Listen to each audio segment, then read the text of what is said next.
Sige. So, good afternoon, everyone. Um, so let us start with our discussion for today, no? Continue. Basically, our topic for today would be all about accounting for share-based compensation, no? So, kumbaga, based on our previous discussions, um, natapos na rin tayo when it comes to the liability portion of um, financial reporting, no? So, itong topic na share-based compensation, actually, this is in relation to our previous topic na stockholders equity. Okay? So, that means na, kumbaga, this relates to your stockholders equity transactions, no? This relates to stockholders equity transactions wherein ang nangyayari dito is that may mga expenses, okay? May mga expenses na nai-incur yung entity and that instead of direct cash payment, okay? Direct cash payment, yung binabayad ng entity, okay? Yung binabayad ng entity are kumbaga related to an equity instrument, okay? Kaya tinatawag siya na share base, okay? Tinatawag siya na share base, okay? So, that will be our topic for today. Okay? And, by the way pala, no, before we continue, klaro ba nga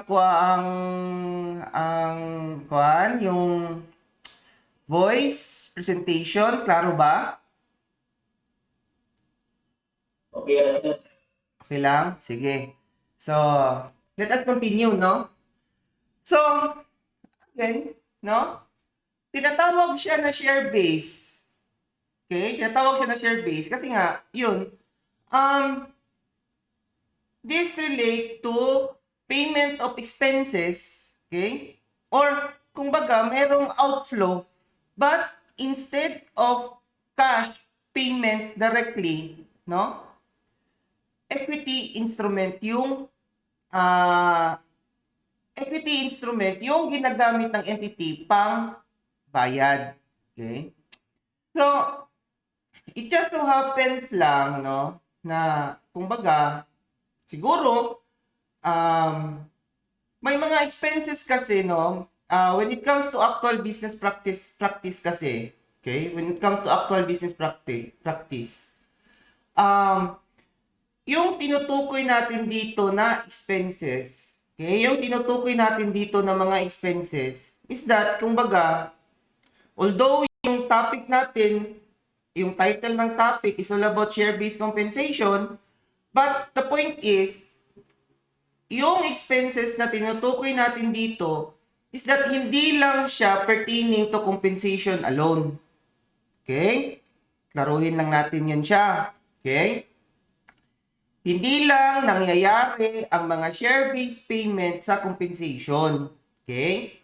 Meron ding mga pagkakataon, okay? Meron ding order or instances wherein na, like for example, there is a purchase of equipment, okay? There is a purchase of equipment na instead of cash yung payment, okay? Instead of cash yung payment, yung ginagamit ng entity is also share-based payment, okay? So, kasali pa rin yun siya, okay? Ito yung mga tinatawag natin na mga share-based expenses, okay? So, the standard, okay, the standard that pertains or that regulates accounting for share-based transactions or share-based expenses is ang PFRS 2. Okay? PFRS 2. So, meaning, lahat ng mga rules and regulation when it comes to accounting for share-based transactions or expenses, okay, for share-based expenses is covered by PFRS 2 or if we talk or if we are to talk about internationally, then it is IFRS 2. Klaro yun siya, ha? So ngayon, when it comes to share-based expenses or share-based compensation, no? Share-based expenses or share-based compensation. In general, okay, simplihan na lang natin. It can be na yung share-based payment natin can be share options, okay? And it can also be share appreciation rights, okay? So ano tong share options? Ito yung literal na yung ibabayad is the right of an individual or of an entity to purchase shares of stocks. Okay? Kumbaga, yung actual na payment natin ng entity is yung bibigyan mo ng right yung certain individual or entity, yung another transacting party mo, okay, yung another transacting party na bibili ng right ng shares of stocks ng entity or ng shares of stocks mo. Okay? Yan yung shares option. Okay? Bakit ginagawa tong share options? Or bakit may concept tayo ng share options? Kasi nga, pag ikaw yung individual na naka-receive ng share options, okay? Ikaw yung individual na nakaka-receive ng share options, kumbaga, the point is,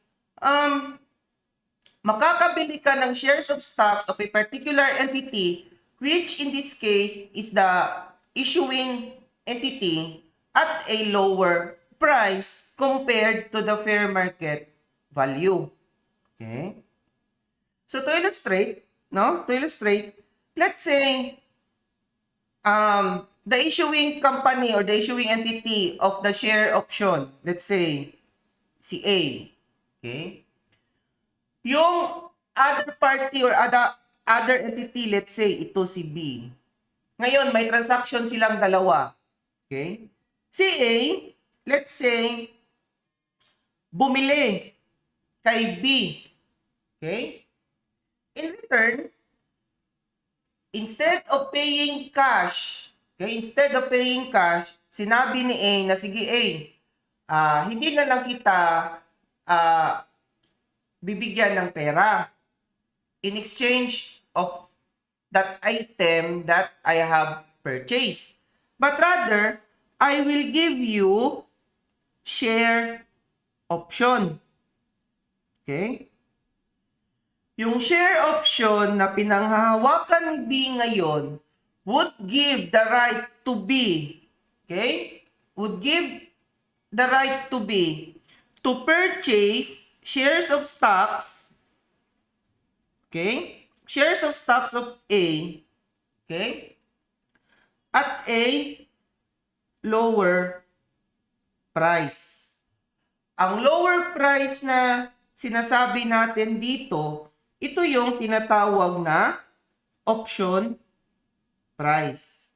Usually, itong mga option price, yun nga, this is materially lower than the current fair market value. In this case, yung fair market value ni A ng stocks niya mas mataas kaysa binigay na option price.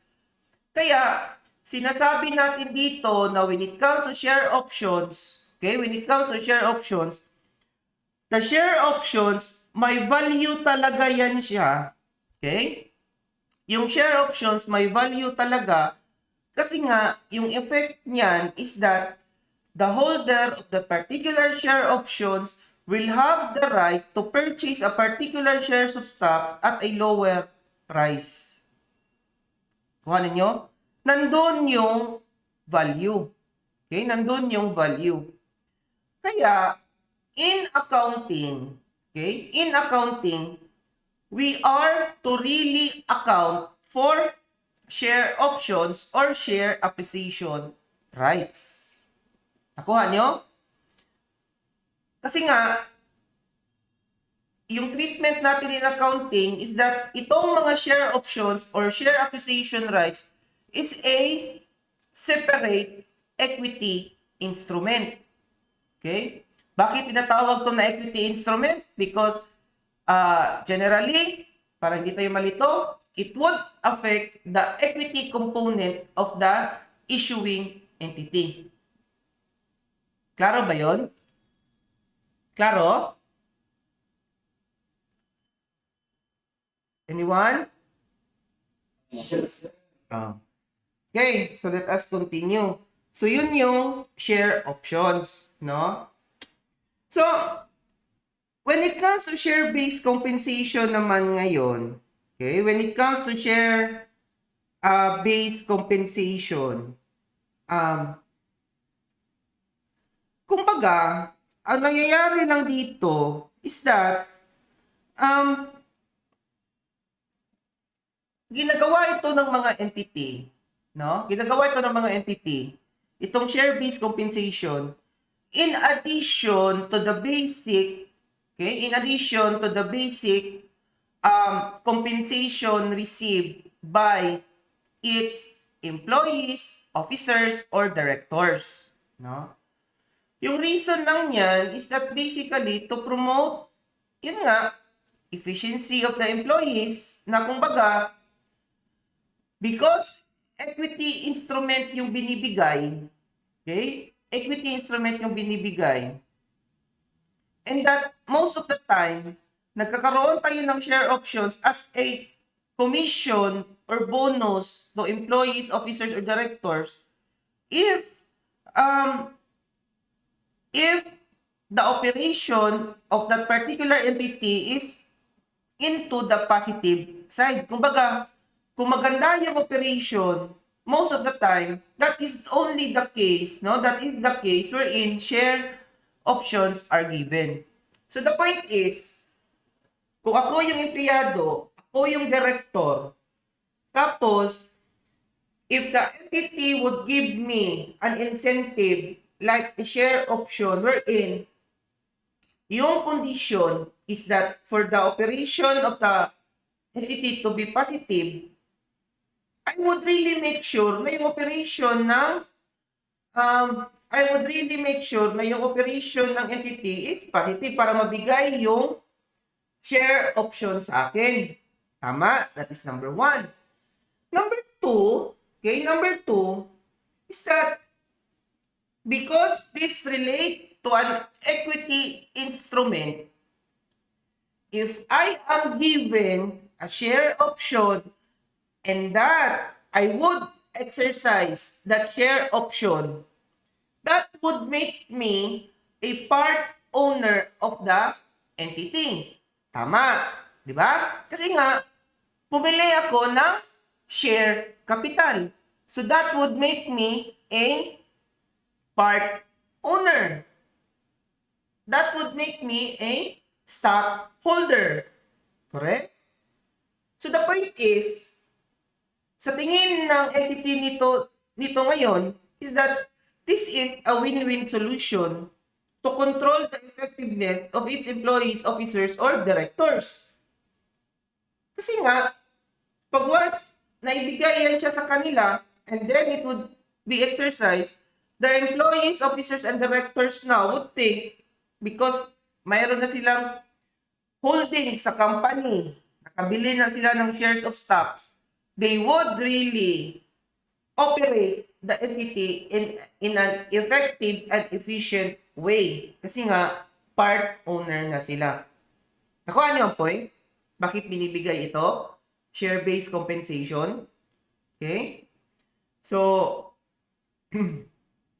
klaro ba? Okay. So, yun. So, kumbaga, kung iisipin natin yung sitwasyon na yan, win-win pagdating sa employees, officers, or directors, win-win din sa entity. Okay? Number two, because primarily, the fact is, ano ba tawag dito? The entity promotes or kumbaga, promoting high moral to its employees, officers, or directors, and at the same time, nakukontrol din niya on how should that particular employees, officers, or directors should effectively and efficiently operate the entity. Okay? So, that is the rationale. Okay? Why we give share-based compensation. Okay? Klaro yun, no? So, let us start with share options. Okay? Let us start with share options. Actually, no? Very straightforward lang tong accounting with share options. Okay? Share options. Kumbaga, if this particular share options is issued in relation to a additional compensation or yung tinatawag natin na share-based compensation, we will record, obviously, the expense part, the compensation expense, or to be particular, yung salaries expense. Yung credit natin dito is yung equity part. Kasi nga, yung binigay natin, okay, yung binigay natin is an equity instrument. So, isipin natin, very straightforward yung accounting. Yung recording. Debit the expense. Credit the equity instrument. Okay, very straightforward. So, again, debit the expense, credit the equity. Diba? That is the point, no? Very straightforward. Now, share-based compensation, yung specific expense natin dito, this would be salaries. Yung equity natin dito, to be specific, yung account title natin dan usually, share options outstanding. Okay? Klaro yun siya. Share options outstanding. As to presentation, okay? As to presentation, itong share options outstanding natin, this will be included to be presented as part of your share premium if hindi pa siya exercise. Okay, remember ha? This is included as part of your share premium if it is still an exercise. Of course, pag exercise na yan siya, that would basically be, no? Pag exercise na, that would become your full equity. Kasi nga, pag exercise siya, that's the time na there is now actual purchase of share capital. Kasi nga, yung right na binigay natin, na exercise na yung right, that means na yung binigyan natin ng right, binili talaga yung shares of stocks na entitled sa kanya. Klaro yun ha? So, yun yung concept, no? Next question natin. When it comes to share options, how would our share options be measured, or what would be the value to be used in measuring share options? Kasi nga, klaro naman sa atin na that would be expense and that would be equity. But the point is, how much would be the expense and its corresponding equity? Okay? Under the guidance of Philippine Financial Reporting Standards 2, expense and the equity portion, okay, in relation to share-based compensation transactions, um or whether mas kahit na hindi compensation but other expenses, share options, fair market value of share option. Okay? Talagang mayroong fair market value ang share option. Kasi nga, tulad ng sinabi natin kanina, share options have value. Because if you are a holder of a share option, you are given the right na makakabili ka ng stocks na mas maliit compared to the real and true value of that particular stock. Which is, kumbaga, kung isipin natin yun siya, yun yung fair market value. So, may value talaga yung share option. Yung right, mayroong value. Okay? Mayroong value yan. Fair market value. So, again, expense or the compensation is measured at the fair market value of the share option. Okay? At the fair market value of the share option. Now, in special cases, okay? In special cases, wherein this particular fair market value cannot be determined, okay? Cannot be determined. We are allowed, okay? We are allowed to measure the expense and the share option at the intrinsic value. Okay? At the intrinsic value. So, ano tong intrinsic value ngayon?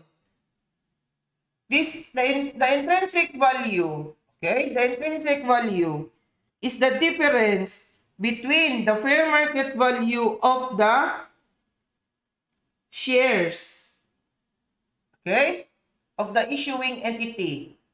Yung shares na binigyan ka ng right na bilhin, fair market value nun, excess of that over the option price. Kumbaga, kung titingnan natin ito, kung titingnan natin tong computation na to on how we determine the intrinsic value, parang kinukuha lang natin yung value ng advantage natin in holding that particular right or holding that particular share option, di ba? Kasi nga, this is how the value of the shares, okay? Or this is how much is the value of the shares in the market. Pero ikaw ngayon na may hawak ng share options, ito lang yung babayaran mo. May advantage ka.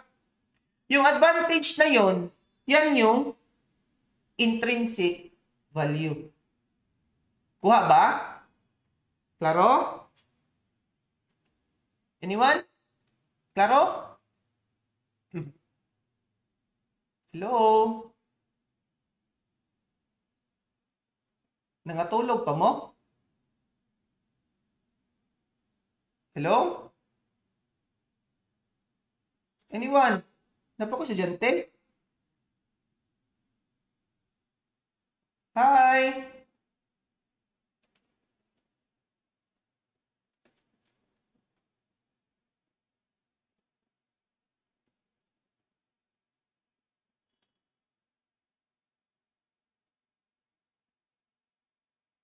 Questions daw?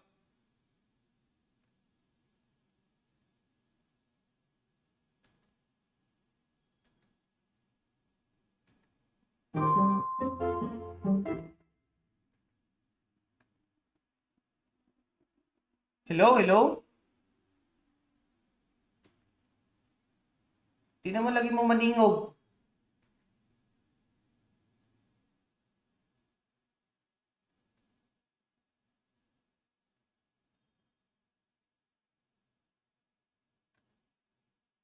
Manawag daw tabi?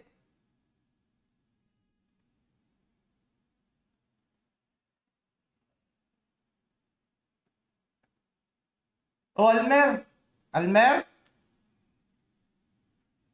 Gerda? Oh, ano di ba mo maningog? Sir, ako ni sir. Ha? Nagtiyo, okay na sir. Sige. So let us continue. Or before that, questions sa tao tabi. Questions.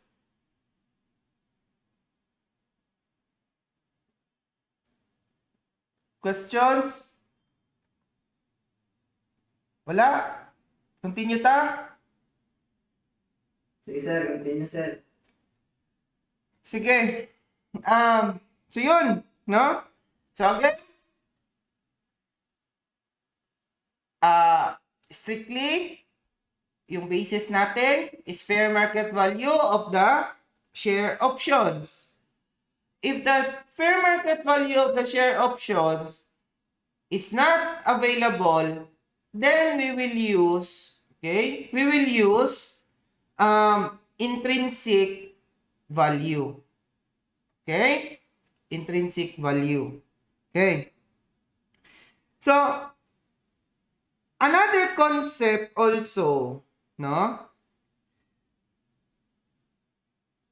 That we are to recognize when it comes to share-based compensation transactions is that as to the question, no?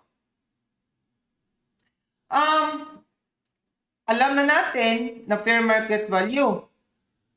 Pero the point is, sino ba yung mga dapat bigyan ng right? Alam na natin na yung binibigyan dapat dito is yung kung sino yung na-determine ng entity. Kung baga, like, example, if it is given to employees, directors, or officers. But, sino ba sa mga employees na yon, sino ba sa mga officers na yon or directors ang dapat bigyan? Okay? The concept of vesting period now comes to play. Okay? So, ano ba yung vesting period? Okay? Actually, itong vesting period na encounter natin ito when we did or when we have our accounting for employee benefits na topic, no? So, medyo recap na lang ito para sa atin, di ba? So, vesting period. Vesting period, kumbaga, in essence, this is the period wherein na yung right, okay? Or this is the period na pag nag-lapse na ito, your right becomes exercisable. Kumbaga, dito nagpe-perfect yung right mo.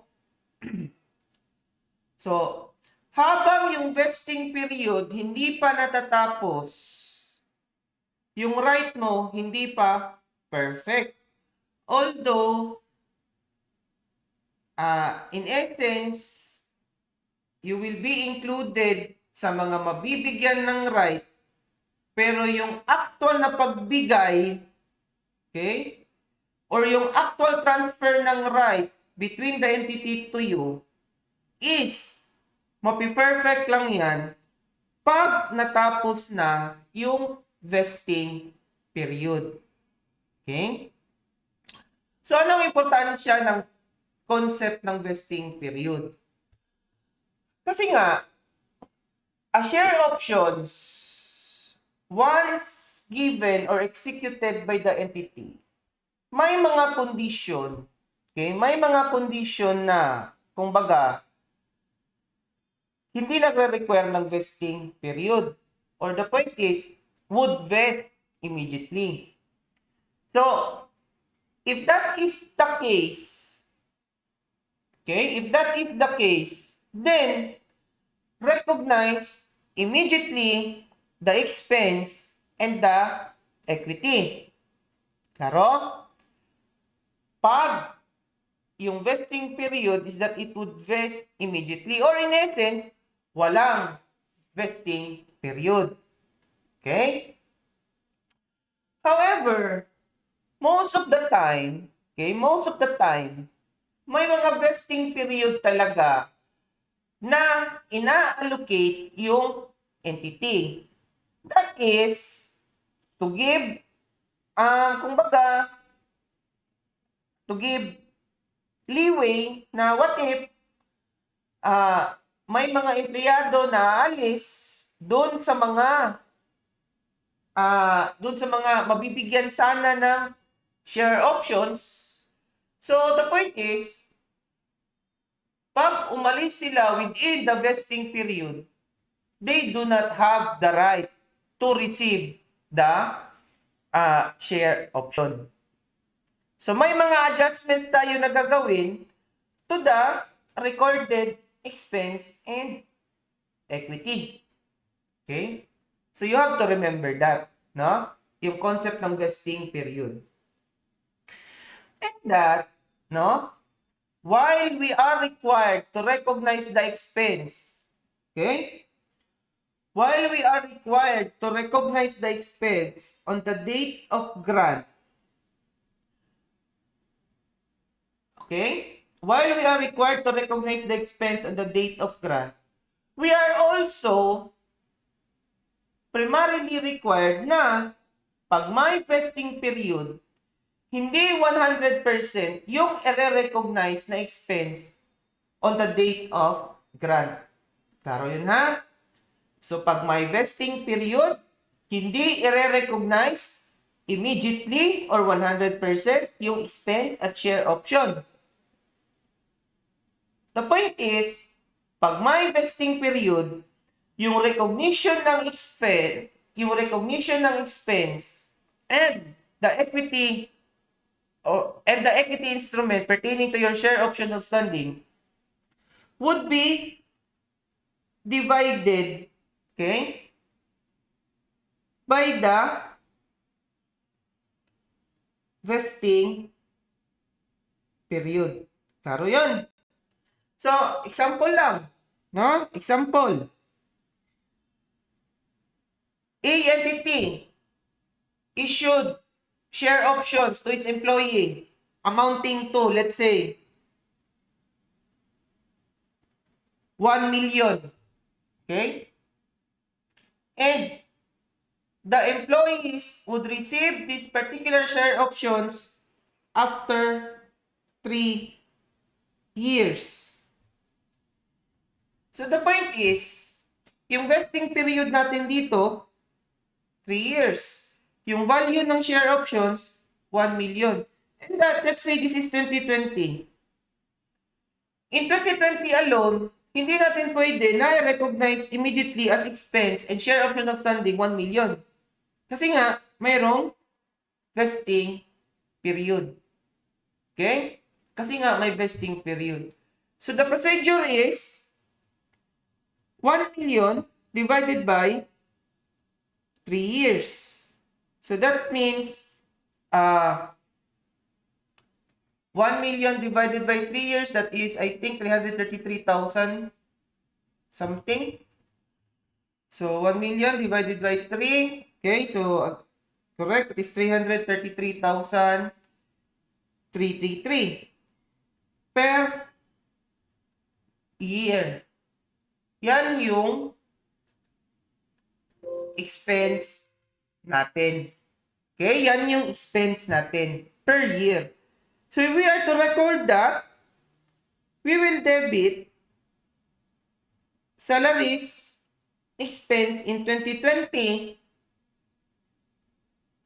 share options outstanding in 2020 at 333,333. Na, if we are to present our share premium on this particular or in this particular reporting year, it would include yung share premium natin at 333,333. Okay? So that is for share premium, no? So let's have examples. Okay, let's have examples. Wait. We'll erase muna. So ito. Yan. Klaro ba ang problem? Sample problem?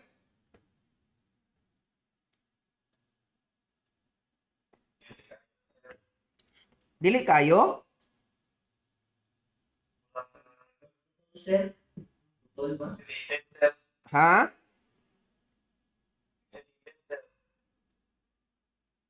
Kamu tanan pixelated?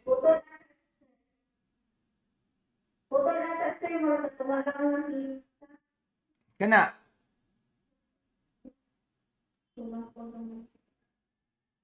Kana. Putol gihapon?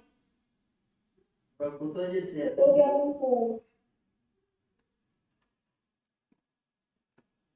Dili mabasa ang on January 21, 2020? Si tawag ani kanang i-try daw ninyo na kuan si tawag ani naka-landscape ang inyong phone ba? I-landscape god inyong phone ayaw ikuan. Sige daw. Naka-landscape. Ha? Okay na. Okay na, sir. Okay. Sige. So, again, no? On January 1, 2020, to supplement salaries of executives. Opo, sir. Griselda Company issued share options to executives to purchase 40,000 ordinary shares. Okay? Of 100 par value at 125 per share. Okay? On such date, the market value of the ordinary share is 150 and the fair value of each share option is 30. The share options are exercisable January 1, 2022 and would expire 1 year after. So, options covering 35,000 shares are exercised on January 15, 2022. So, let us analyze the data first para makuha natin yung concept ng share options, no? So, dito, yung share options natin dito is the right of the executives of Griselda Company to purchase 40,000 ordinary shares. Yan yung share options. Yan yung share option. The right to purchase this particular 40,000 ordinary shares.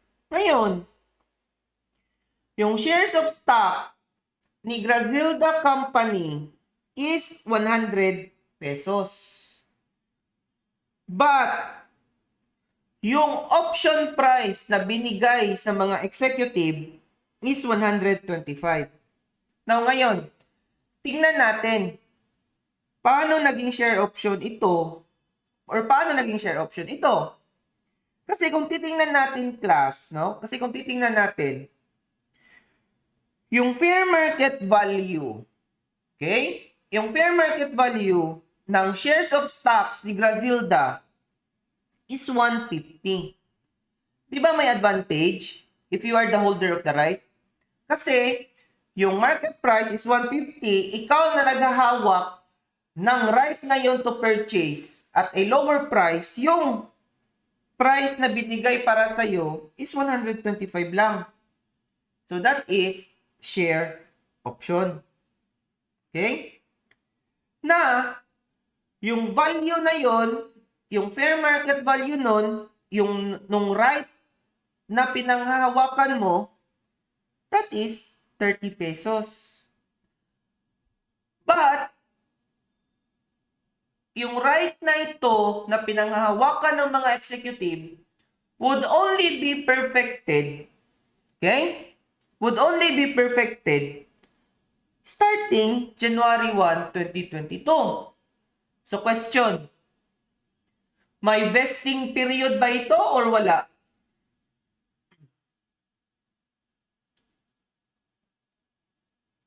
Anyone?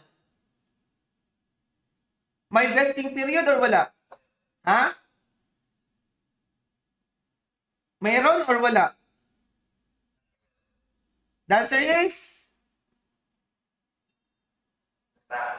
meron. Tama, di ba? Kasi nga, yung grant date natin, January 1, 2020, pero it would be exercisable on January 1, 2022. May vesting period. So from January 1, 2022 to January 1, January 1, 2020 to January 1, 2022, that is, ilang taon yan? Sige daw, ilang taon? O Prem, ilang taon to Prem? 2 years. Ilan? 2 years. Correct. So that would be 2 years. Yung counting natin dito, 2020 and 2021. Kasi nga, January yung exercisable. Di ba? Period. So, yun. So, the first thing that we need to compute is magkano yung value ng share option. Okay? So, yung share option natin is to purchase 40,000 shares. So, that is equivalent to 40,000 share option. And by the way, yung counting natin dyan ha, 1 share na binigay sa'yo na pwede mong bilhin, that would basically mean 1 share option. Okay? That would mean 1 share option. So, the point is, meron tayong 40,000 share options nito. Multiplied by, again, fair market value, which is, that is 30 pesos. Tama? That is 30 pesos. So, yung total value of the share option, we have 40,000 multiplied by 30. So, that is 1,200,000. Okay? That is 1,200,000.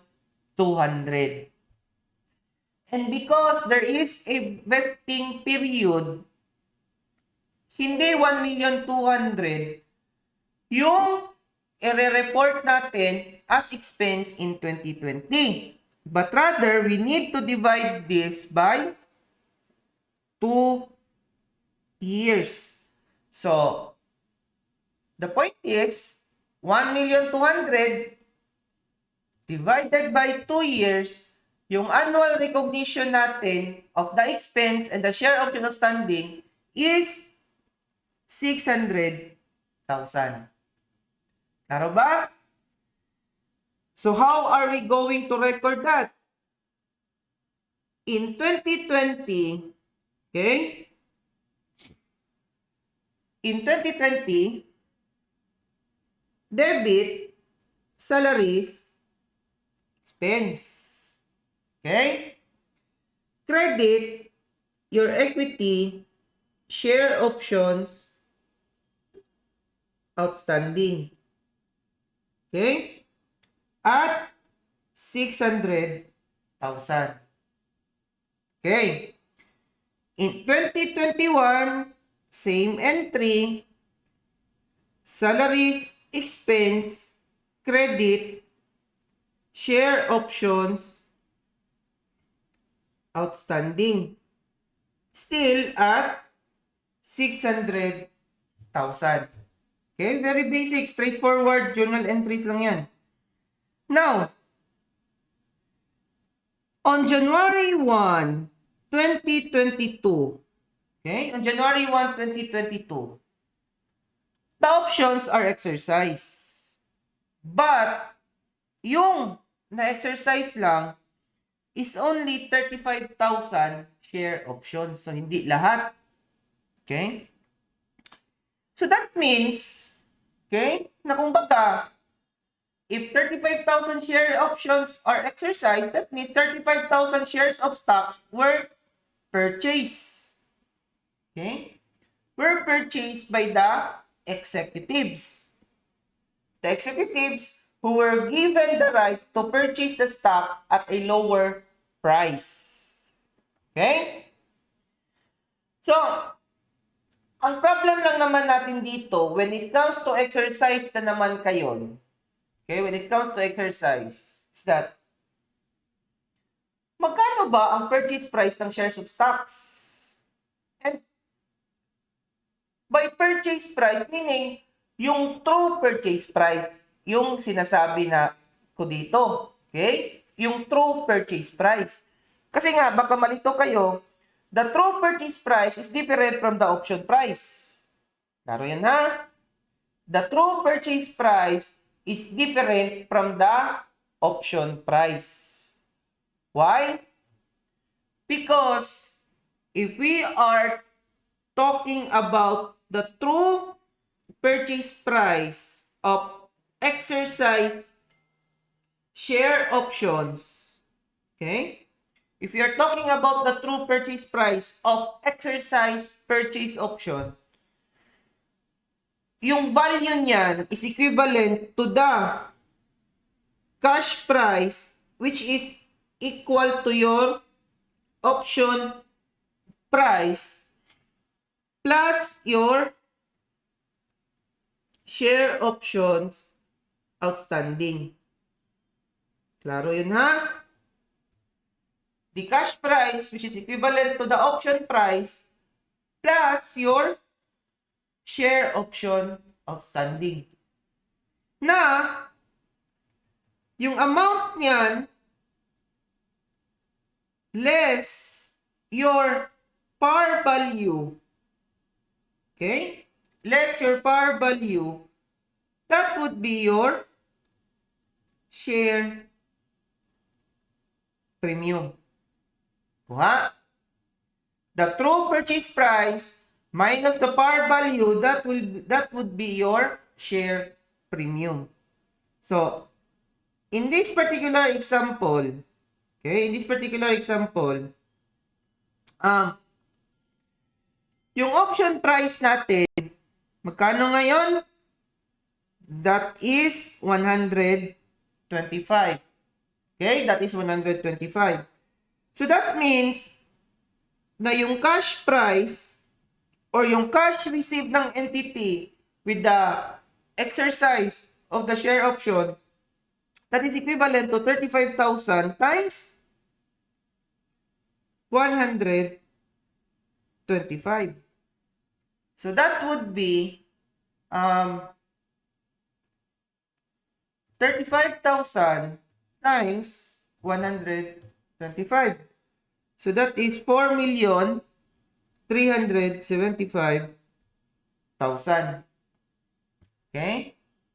And that, yung equivalent, okay, yung equivalent share options outstanding natin dito would basically be equal to 35,000 times the fair market value.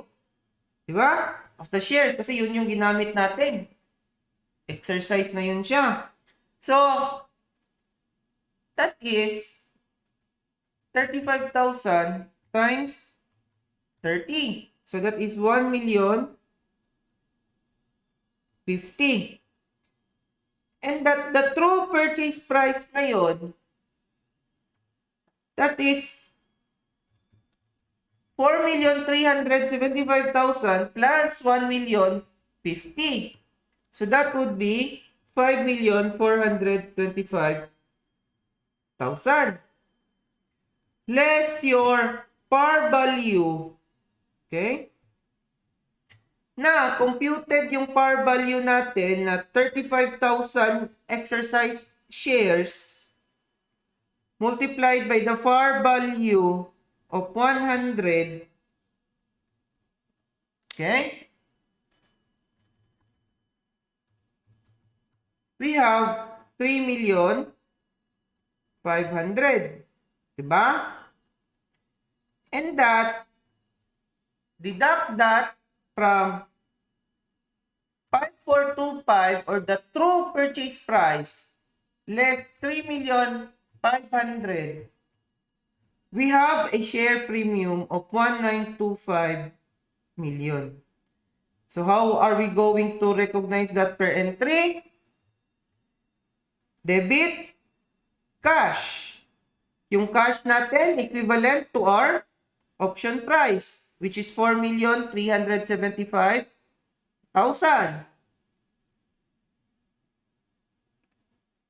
Next is to recognize your share options outstanding. Yung share options outstanding natin equal to 1,050,000. And normal entry, pag mag-i-issue tayo ng share capital, credit, share, capital. Always at par value, no? You have to, di ba? Yan yung concept natin na dapat natin tandaan always. If we are to credit share capital, always at par value, which in this case equal to 3,500,000, and we have to credit share premium at 1,925,000. Okay? So, that is our entry. Okay? That is our entry. On exercise date. Okay? Klaro ba? Questions? Yes, John Mark. John Mark? Wala, sir. Nag-raise hand bang ka? Oh, boy. Sige, boy. Outside mo na itong bank regulation share of something na is natabalan, sir. Katong 5,000? Bakit? Di ba? 1,050,000 tapos na ang nabawas siya ang exercise is 1,050,000. Outside mo Ah. Sige. Ani? Well, again, no? Kung pasino na to ang problem, napay 1 year para ma-exercise to. No? Kaya di ba? Oh, ma-expire man siya 1 year. Di ba? Ra? So, again, if after on January 15, 2022, i-exercise siya, so same entry lang ta. Okay? But, what if, no? Ang question is, what if kay walay kwarta or walang pera yung executive, hindi niya ma-exercise yung right, anong gagawin? Di ba, sinabi natin na itong share premium outstanding is part of your share premium. Tama? So, if share options outstanding is not exercised, okay? Ma-expire na. Then we have to transfer that particular share option to share premium. Ako ha? So example lang, yung 5,000 hindi na exercise. Yung procedure natin dito is that transfer it to share premium.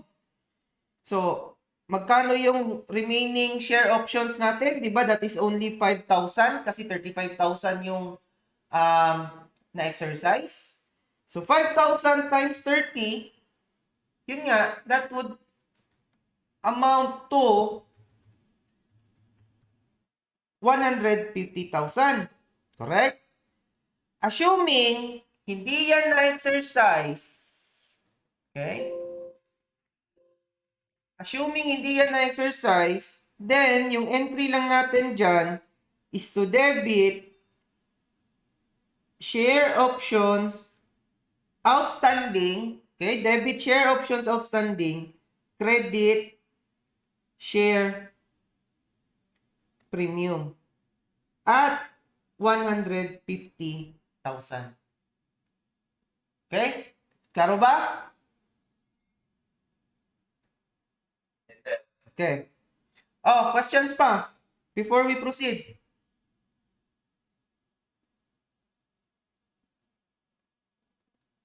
Anyone? Questions?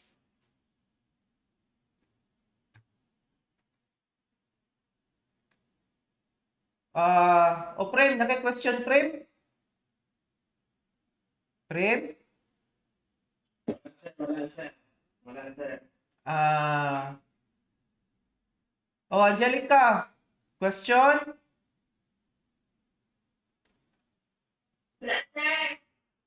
Mood, question mode. Plus. Ha? Ay, by the way, Dayha, let us congratulate Mood Dayha kay siya ang highest score sa to ang first exam.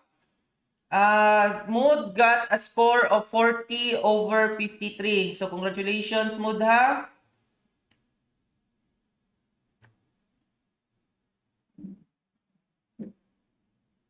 Hello, Mood? Huwag na, Sir?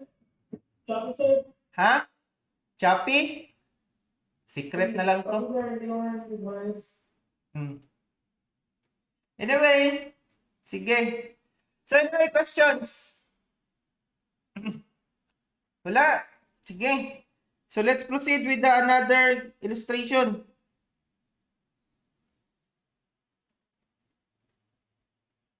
Wait, I will just erase no the illustration.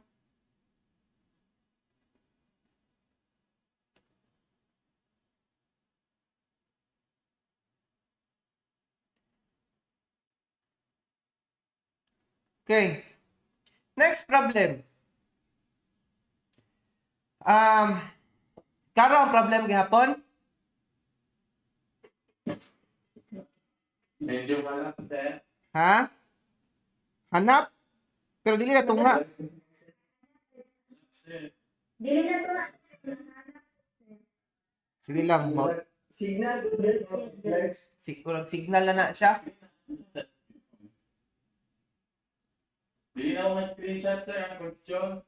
Murag. Di. Anyway. Maumanin siya ang question nga nasa yung materials. I-recap na lang ninyo ha. So, pasig makaya ninyo open diha tong downloaded materials ninyo na ko ang gi-present, mao man na siya. Okay? So,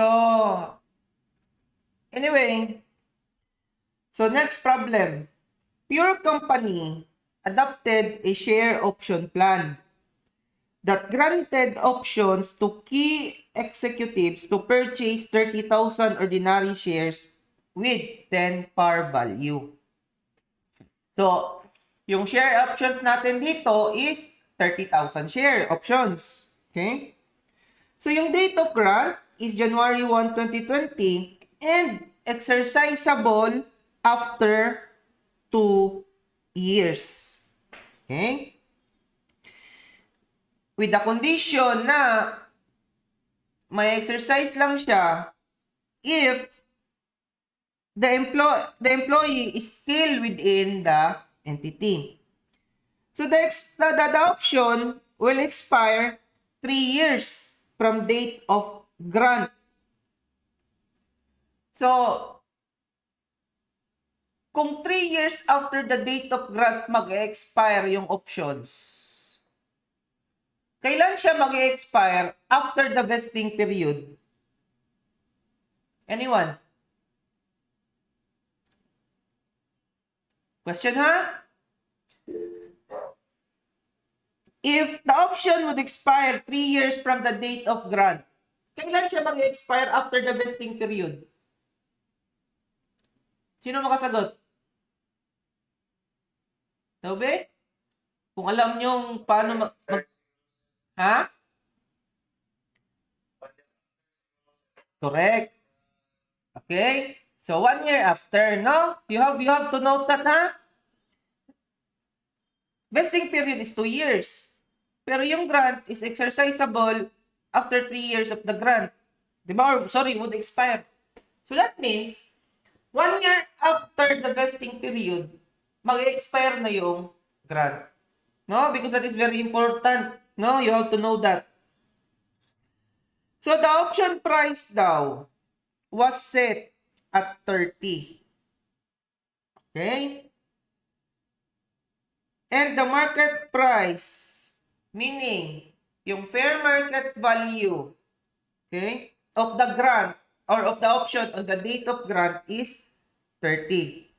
So kung titingnan natin ito, parang walang mang advantage kasi same lang yung option price at fair market value ng shares. No? Para saan pa na nagbigay ng option? But we have to remember na yung fair market value is moving. And usually, pag maganda yung operation, tumataas talaga yan siya. Di ba? That is, if we look at the data, yung market price at year-end, naging 45 na. The year after, naging 50. The year after that, naging 55. So, increasing. Correct? But the problem is, yung fair market value ng share options cannot be estimated reliably. So, again, yung require sa atin is to use the fair market value. But in this case,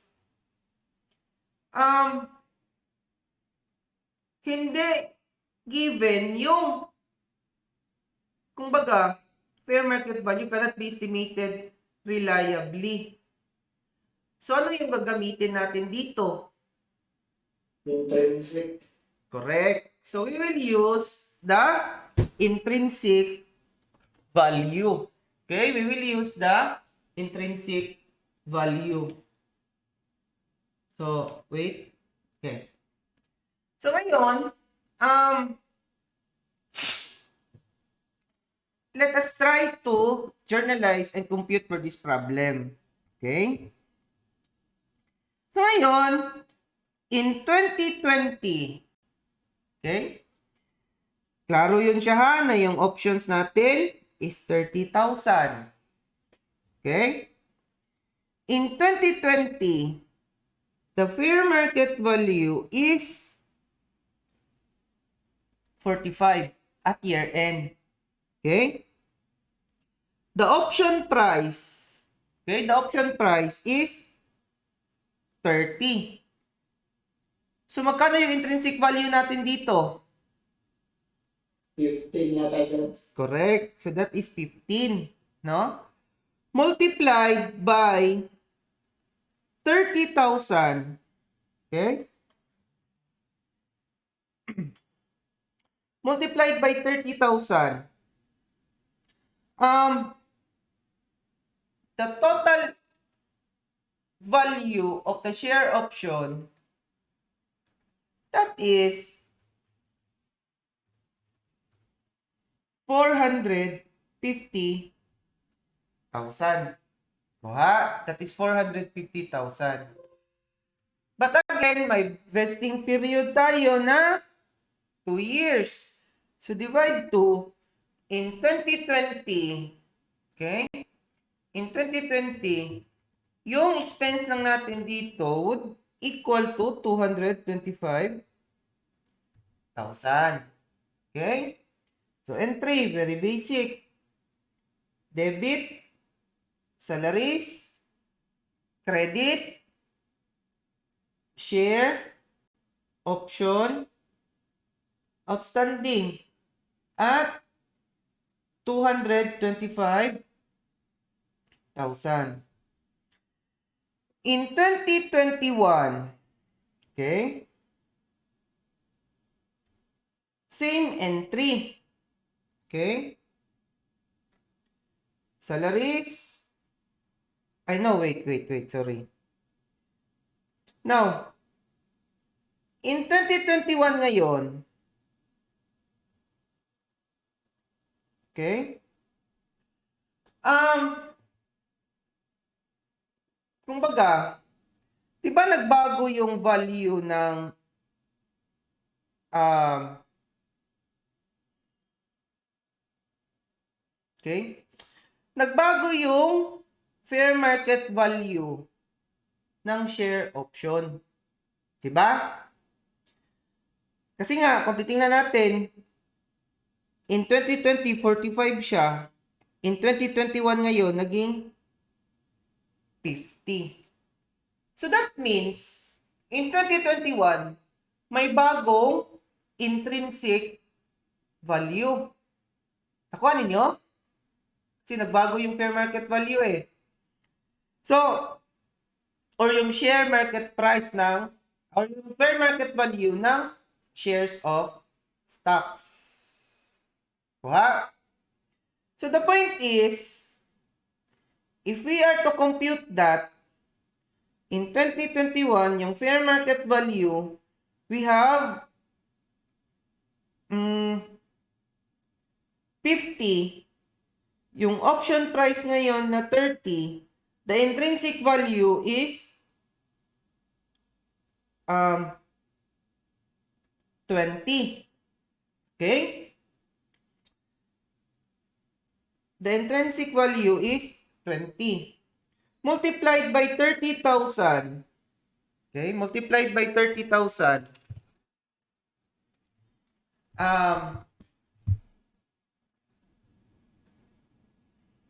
20 times 30,000, we have 600,000 na. Yung 600,000 na yung value ng share options natin. Kuha? However, out of the 600,000, di ba nag-recognize na tayo in 2020 ng 225,000? Kuha? So that means na 2020 recognized expense natin 225,000, yung i-recognize na lang natin na expense and share options outstanding in 2021, which is ito na yung lapse ng vesting period, is only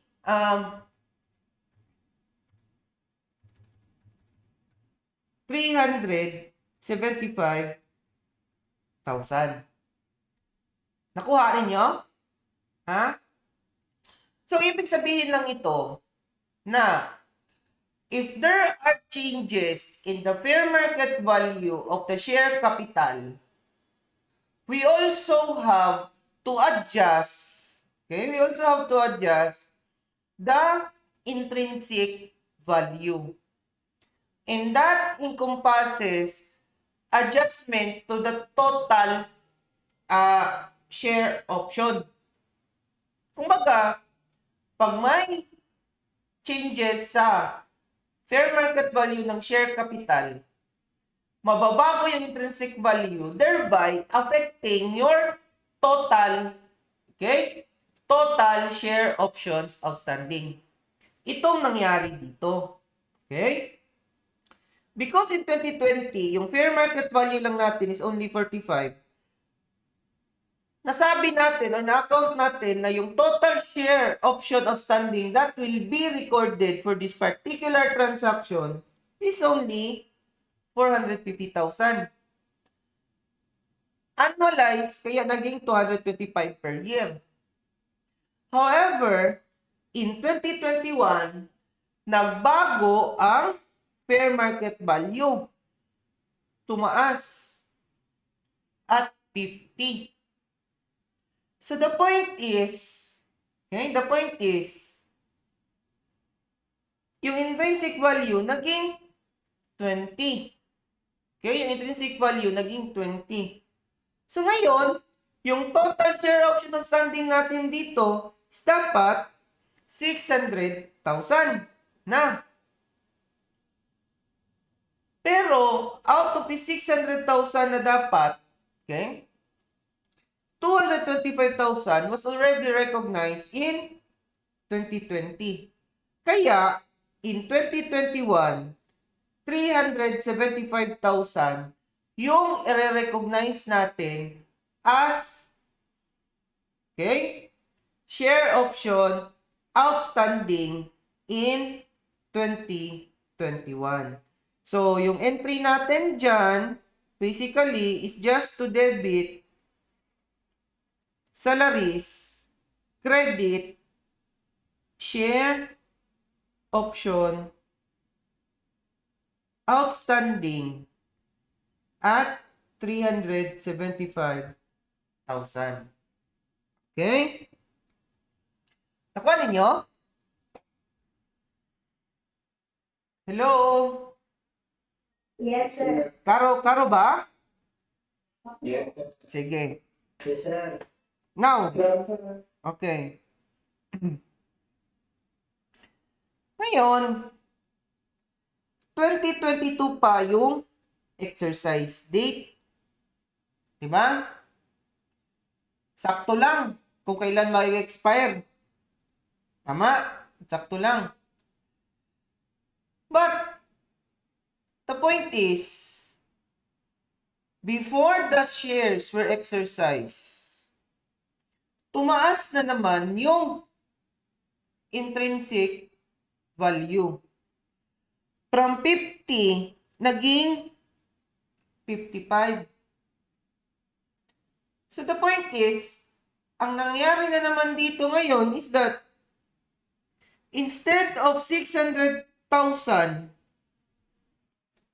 yung expense natin supposedly and the share options outstanding, tumaas na naman siya.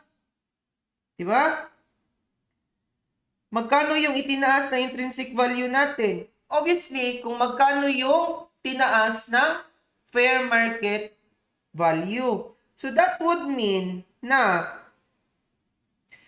if in 2020 yung fair market value natin is 50, in 2021, and that in 2022 yung fair market value natin is 55, tumaas tayo by 5 pesos.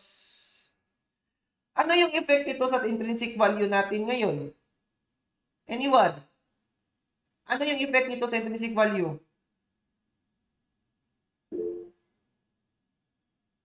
Sige daw. Sige, boy. Correct. Okay, nakuha niyo yun? Because nag-increase yung fair market value natin, mag-i-increase din yung intrinsic value by 5 pesos. So that means na if we multiply that by the share option outstanding of 30,000, there is an increase that should be recognized, okay, amounting to 150,000. Okay? And that, under the guidance of PFRS 2, okay, remember this always, ha? After the vesting period, no, you have to remember this kasi ito yung medyo nakakaligtaan. In fact, to be honest, minsan nakalimutan ko rin ito. After the vesting period, pag mag-increase na, okay? Pag mag-increase na yung intrinsic value natin, automatically recognize the increase in expense at full amount. Klaro yun, ha? Increase the expense at full amount. Diretso na. So that means, in 2022, automatic, we will recognize salaries, expense, credit, share, options, outstanding. Okay? Salaries, expense, share, options, outstanding. At 150,000. Kuha? So ngayon, na-exercise daw siya on December 31, 2020. Okay? 2022 rather. Lahat. So what would be our entry? Now, on exercise date, obviously, recognize tayo ng cash for the option price. Di ba? So that would mean na 30,000 multiplied by, magkano yung option price natin? 30 pesos. Okay? So that is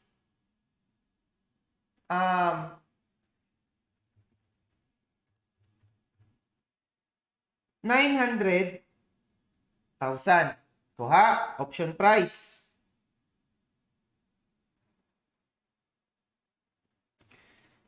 Share option or debit share option outstanding. So magkano na yung share option outstanding natin? Obviously, para madali, 'di ba 30,000 share options? Magkano yung latest intrinsic value natin? That is yung latest fair market value of 55 minus the option price of 30, we have 25. Ito ha, madaling computation. So ito yung intrinsic value natin. So 25 pesos. So 30,000 times 25. Kasi nga walang prior exercise, no? Lahat or isahan lang yung exercise ng share option. So 30,000 times 25, that is 750,000. Or, kung gusto niyo ng long method ng pag-determine dito, kung medyo nalito kayo kung bakit 25, i-add nyo lang lahat itong recorded share options outstanding natin. So that means na, saan yung first? Itong 225,000, diba? Yung first entry natin. And, yung entry natin in 2021 na, kano yun? Sana yun? Ito, 375, and yung last entry na increase. So that would equal to 750. Okay? That would equal to 750. Then, credit natin, share capital, again, at par value, which is yung par value natin, that is 10 pesos. Ito. Di ba? Par value of 10. So, 30,000 times 10, we have 300,000. And lastly, yung difference, credit to share premium. So that means na yung share premium natin dito is 900,000 plus 750,000 minus 300,000. Yung share premium is 1,350,000. Kuha ba? Questions? Anyone? Hello? Questions? Okay lang. Okay lang,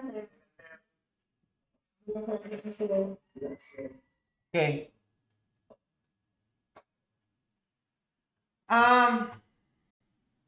Sige, let us continue.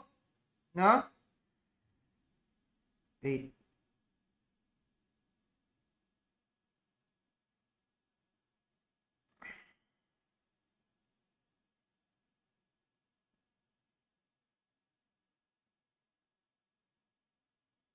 Okay.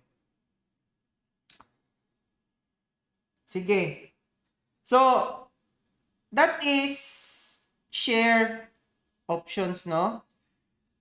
So, ngayon, ano naman itong share appreciation right?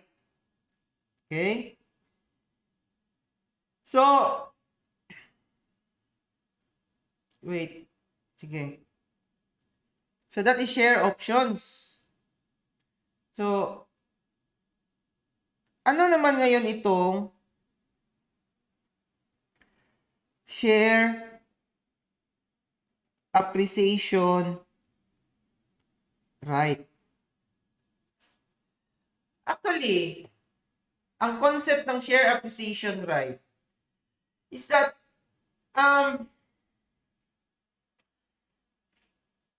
instead that you are given the right to purchase shares of stocks, kumbaga, bibigyan ka ng pera.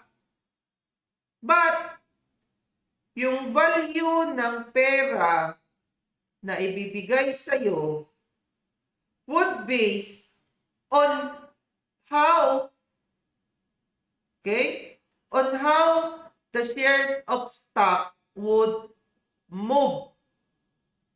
Most of the time,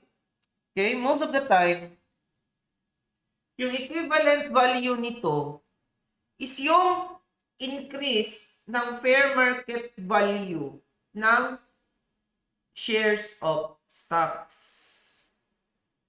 Kaya tinatawag siya na share appreciation. Kung ano daw yung value of increase. Kaya appreciation, appreciate, no? Hindi depreciate. Okay? Kaya share appreciation rights. Okay?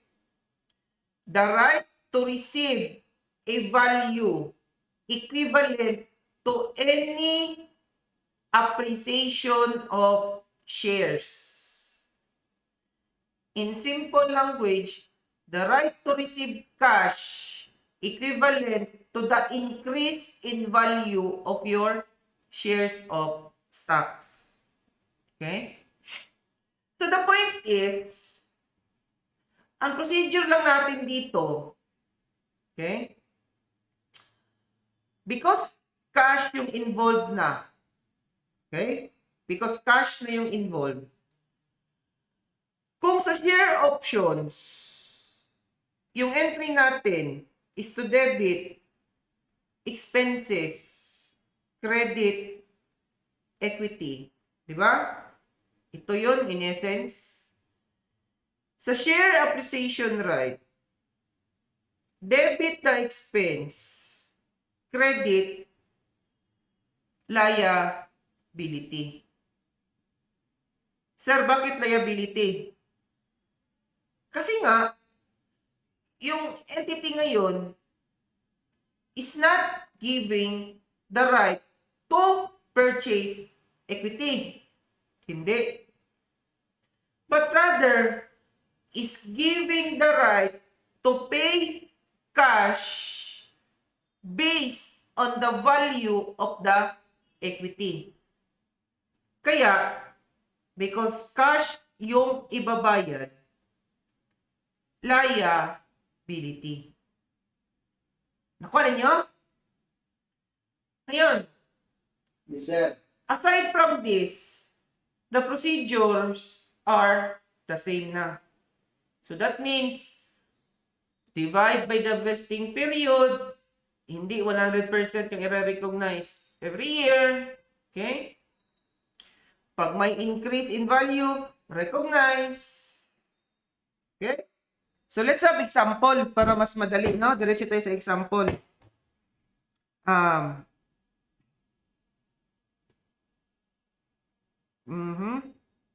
Ito. Wait. Ito. Klaro ba ang problem? Klaro na, sir. Okay. So, on January 1, 2020, okay, Generous Company offered the top management share appreciation rights. Okay? With the following terms. Yung predetermined price, number of shares, service period, and so on. Yung share appreciation is to be paid upon exercise. So, ngayon, ganito lang yung isa pa pala sa kaibahan nito. Di ba we are to deal with any increase, okay, in the value? In that, yung increase na yon may basis yun siya. Yung basis nun, basically, is yung fair market value versus a price specified or versus a value specified by the issuing entity. Which, in this particular, or most of the time, yun yung tinatawag natin na predetermined price. Na kumbaga,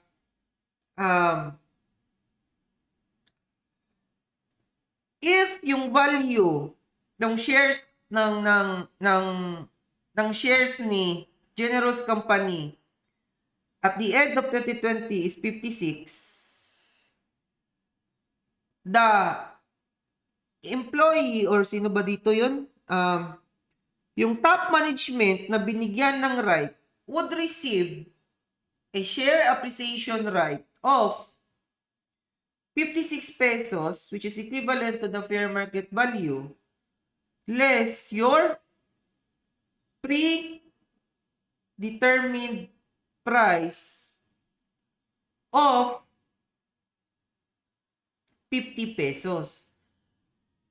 Any appreciation of that or any increase which is equivalent to 6 pesos, ito yung marireceive ng top management per agreed shares. Which in this case, that is 20,000 shares. So in 2020, if we are to multiply that,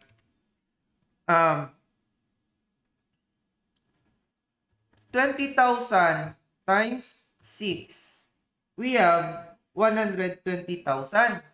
Diba? This will be your additional compensation, which we are to divide, per vesting period. Which in this case, yung vesting period natin, sa tingin nyo, magkano? Ilang taon yung vesting period natin? Anyone? 3 years, sir. Correct. 3 years. Ito. So, the point is, 120,000 divided by 3 years, in 2020, meron tayong expense equivalent to 120,000 divided by 3. So, that is 40,000. If we are to record that, okay, we will debit salaries, okay? Same lang to na expense at 40,000, but we will credit salaries payable. Diba? Instead of equity. Salaries payable amounting to 40,000. Klaro ba? Nakita yung diferensya? No? Instead of equity, liability. Salaries payable or accrued salaries expense. Diba? Same lang yan. Now, in 2021, okay?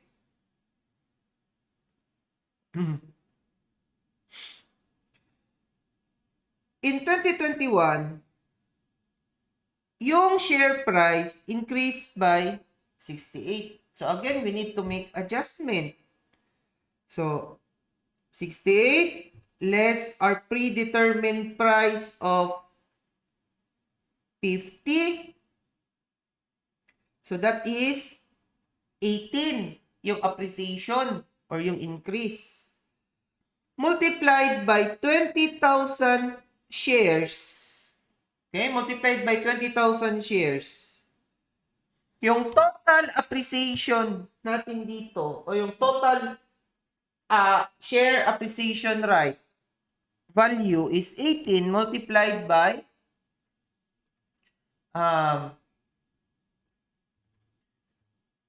20,000. So that is 360,000. But then again, that would vest for 3 years. So divided by 3, but in 2021, okay? Di ba 2 years na yung nag-lapse nito? Okay? So that means na we will multiply that by 2 period para makuha yung vested expense for 2 years. So that means na 360,000 divided by 3 multiplied by 2. In 2021, mayroon nang nag-vest na appreciation rights amounting to 240,000. However, in 2020, out of that 240,000, we have already recognized 40,000. Diba? We have already recognized 40,000. That means na in 2021, our expense would only be 200,000. Kuha.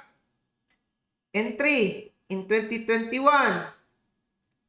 Debit salaries. Credit salaries payable. At 200,000. Okay? Now, 2022. Kailan to na exercise? Okay, December 31, 2022. Okay. In 2022, last vesting year, yung fair market value natin is 71. Okay?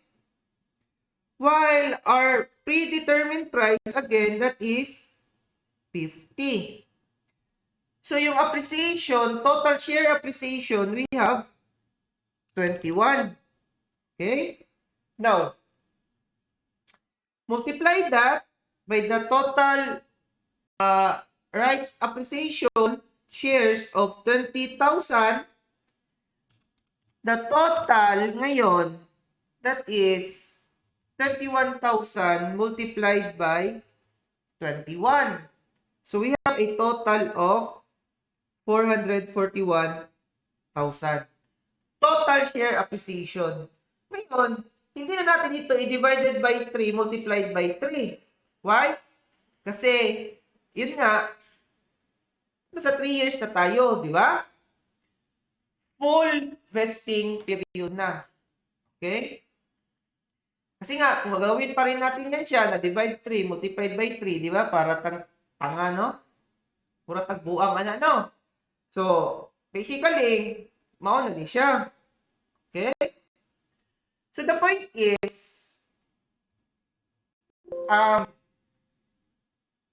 441,000 in 2022, full vesting expense. In 2020, yes, boy. 441,000. Oh, dahil lang. Lagi, Wait. Pasig mali kong pislit. Ay, sorry. 21. Sorry. 21 multiplied by 20,000. Na mali pislit. So, that is 420. Sorry. Okay? So, that is in 2022. Okay? Now, in 2020, nag-recognize tayo ng 40,000. In 2021, nag-recognize tayo ng 200,000. So, that means, in 2022, yung expense na re-recognize lang natin is 420,000 minus 40,000 minus 200,000. So, that is 180,000. Kuha? So, yung entry natin dyan in 2022 would be to debit salaries expense credit salaries payable amounting to 180,000.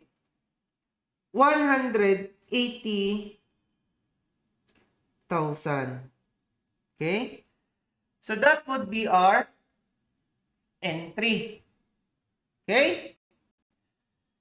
Klaro ba? Question sa? Question? Anyone?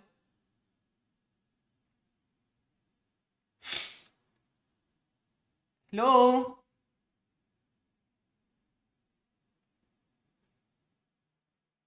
Okay na, sir. Okay ra?